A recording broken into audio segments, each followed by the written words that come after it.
Mga kapatid, sa ngalan po ni Jesucristo, sumainyong lahat ang kapayapaan saan man po kayo naroon.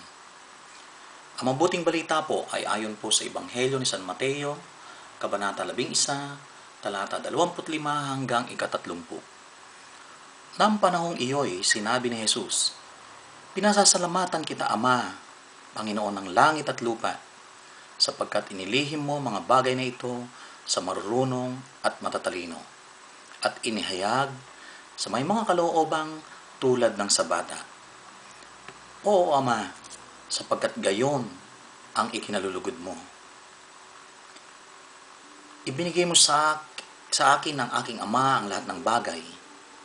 Walang nakakakilala sa anak kundi ang Ama, at walang nakakakilala sa Ama kundi ang anak, at yaong marapating pagpahayagan ng anak. Lumapit kayo sa akin, kayong lahat na napapagal at nabibigatan sa inyong pasanin, at kayo'y pagpapahinghain ko. Pasanin ninyo ang aking pamatok at mag-aral kayo sa akin.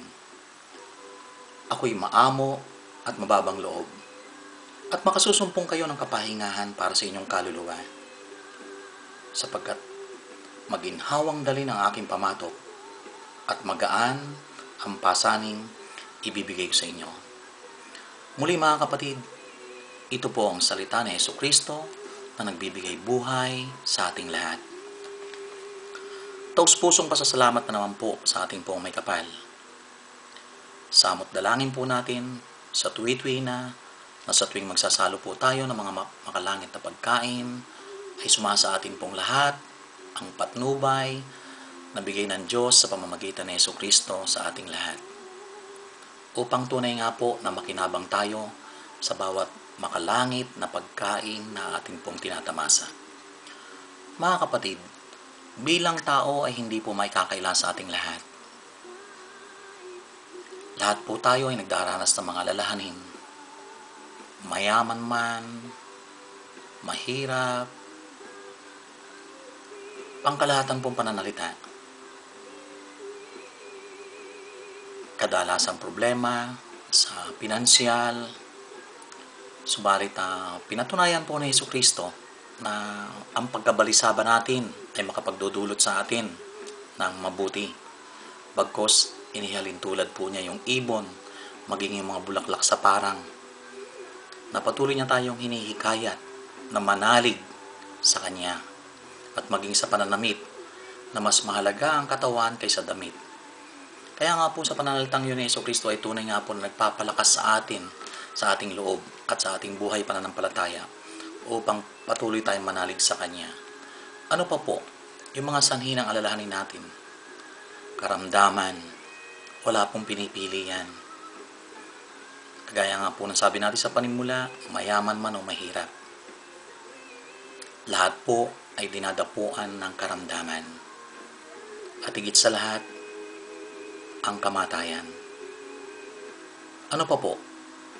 Bukod po sa kamatayan, na pinatunayan na po sa atin ng Diyos sa pamamagitan po ni Jesucristo na ang lahat ng yan ay Kanyang napagtagumpayan.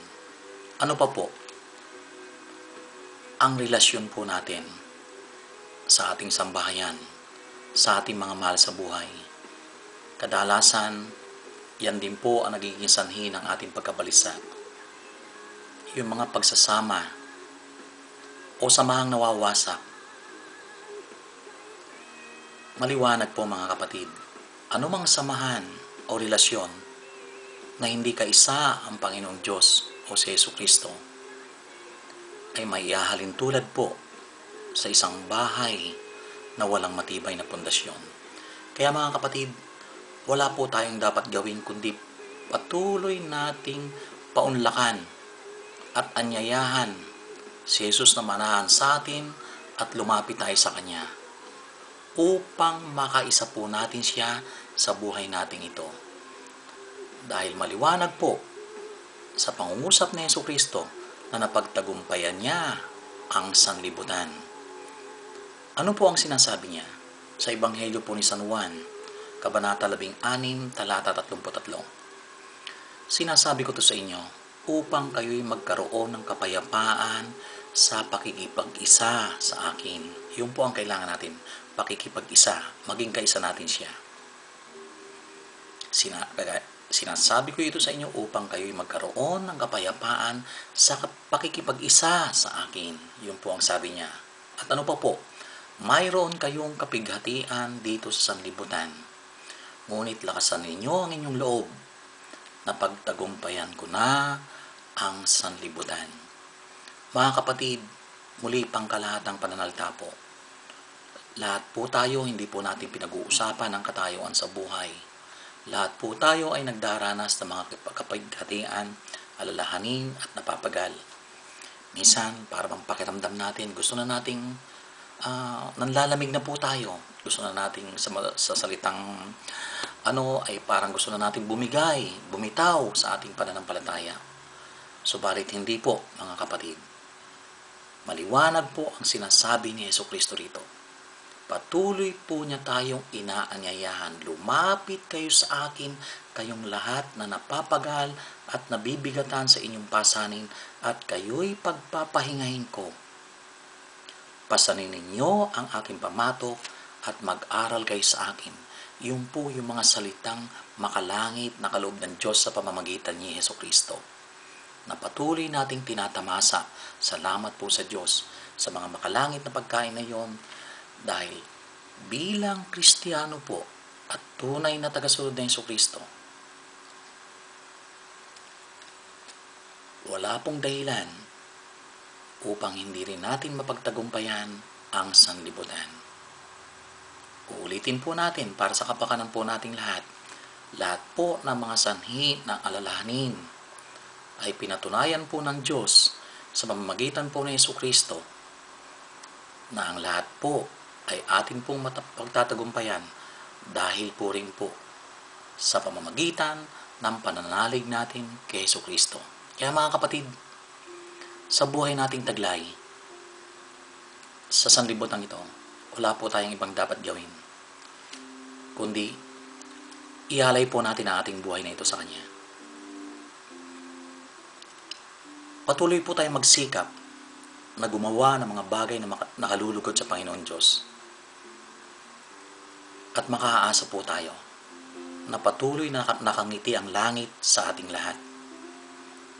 At wala pong dahilan upang ipagkait niya sa atin ang ating pang-araw-araw na pangangailangan. Mga kapatid, yun po ang panawagan sa atin. Hindi na po tayo kinakailangan pang paliwanagan pa ng Panginoon Diyos, kundi ipinababatid niya na po sa atin. May sapat na po tayong kaalaman tungkol dito sa mga bagay na to. Binibigyan niya po tayo ng mga kaalaman sa ating po mga karanasan dito upang ganap nating maunawaan ang mga nais niyang ipahiwatig sa atin. Kaya mga kapatid, ito na po ang panahon upang magbalik tayo ng loob ng lubusan sa ating pong may kapal at lumapit kay Jesus. At maging kaisa niya tayo sa buhay nating ito. O maging kaisa natin sa buhay nating ito. Pangungunahan niya po tayo sa bawat hakbangin at sa bawat sandali ng ating buhay. At muli po, para sa kapakanan po nating lahat, wala pong dahilan upang ang sanglibutan ay atin din pong pagtagumpayan tulad ni Jesucristo. Dahil tayo po ay nakikita ng Panginoon Diyos na nagsisikap na makatupad sa kalooban ng Diyos, at yan po ay pagkakalob sa atin. Muli si Brother Joseph po ay taus-pusong nagpapasalamat una sa lahat sa Panginoon Diyos sa mga pagkakataong pinagkakalob sa atin. Samo at dalangin po ni Brother Joseph, saan man po kayo naroon, saan man pong panig ng mundo, sampu ng inyong mga sambahayan at mga mahal sa buhay, sumayin inyong lahat ang pag-ibig ng Diyos, ang pagpapala at patnubay. Maraming salamat po, Panginoon Diyos. Maraming salamat po, Jesucristo, at sa patnubay na pinagkakalob nyo sa aming lahat. Amen.